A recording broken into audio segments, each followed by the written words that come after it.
The greatest gift my mother ever gave me, she believed in me.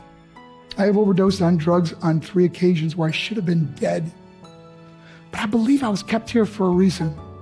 You show me your friends, I will show you your future. How do I know this? I hung out with losers and I became the biggest loser of them all because I gave up everything I dreamt about as a little boy because of who I chose to surround myself with. My friends would drive me home at 2, 3, 4 in the morning. We'd be drunk and high, laughing in the car. We'd pull up in front of my house in New York. They go, Mark, the light's on. I go, oh man, my mother's up. See, my mom wouldn't go to bed until she knew her son was still alive. I'd walk in, she'd say, hi, Mark, how was your night? I go, it was good, Mom, I'm just gonna go to bed. She goes, can I talk to you for a minute? I go, Mom, I'm tired, I'm just gonna go to bed. She goes, Marc Mero's words hit like a mirror to the soul. He's not just sharing pain, he's admitting regret. A son who once ignored the one person who never stopped believing in him. When he says, I overdosed 3 times and should have been dead, you feel the weight of every wrong turn. Mark, I haven't seen you all day and all night. Can I please talk to you? I said, man, just leave me alone. You bug me. I'd slam my bedroom door on the one person who believed in me. I was on a worldwide tour and we were wrestling overseas in Japan. After my wrestling match, I went upstairs in my hotel room and I fell asleep. There was a knock at my door at 3 o'clock in the morning. I got out of bed and I looked through the safety window and I could see it was a Japanese promoter. So I opened the door and he said, Mark, you need to call home. There's been an emergency. I went and got on the hotel room phone. I called back to the United States and said, hey, what's going on? I said, Mark, I don't know how to tell you this. I said, just tell me what happened. All of a sudden I started crying. They go, Mark, I can't tell you. I said, just say it. I said, Mark, your mother died.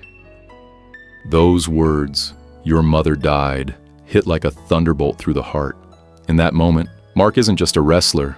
He's a broken son remembering the one person who never stopped believing in him. The guilt, the love, the silence between those slammed doors. It all comes crashing down. This is more than a story about loss. It's a wake-up call. I just threw the phone down. I ran out of my hotel room. I took the elevator to the lobby, and when the doors opened up, I just ran out into the street. I mean, there was no cars, there was no people. It's 3 o'clock in the morning. And I walked down the middle of a street in Hiroshima, Japan.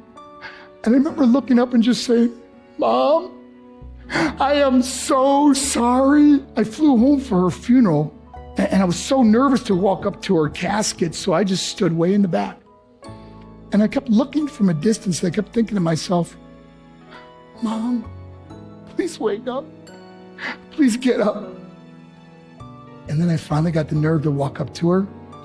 And as I got closer, I could see my mom for the first time. I mean, she was so beautiful. She was dressed in white. I mean, she looked like an angel. And I just stood over and I said, Mom, you are my hero. Everything I am, everything I hope to be was because of you. You loved me so much, you gave me a life. You're the only one that ever believed in me. How did I repay her? By getting drunk, by getting high, by getting stupid, by hanging out with losers? For what? His story reminds us, never wait to show your love. Sometimes later never comes. Standing over his mother's casket, realizing too late how much she meant to him. When he says, you're the only one who ever believed in me. How did I repay her? It's not just guilt, it's awakening. A reminder to value the ones who love us before it's too late. What do you think? Let me know in the comment section.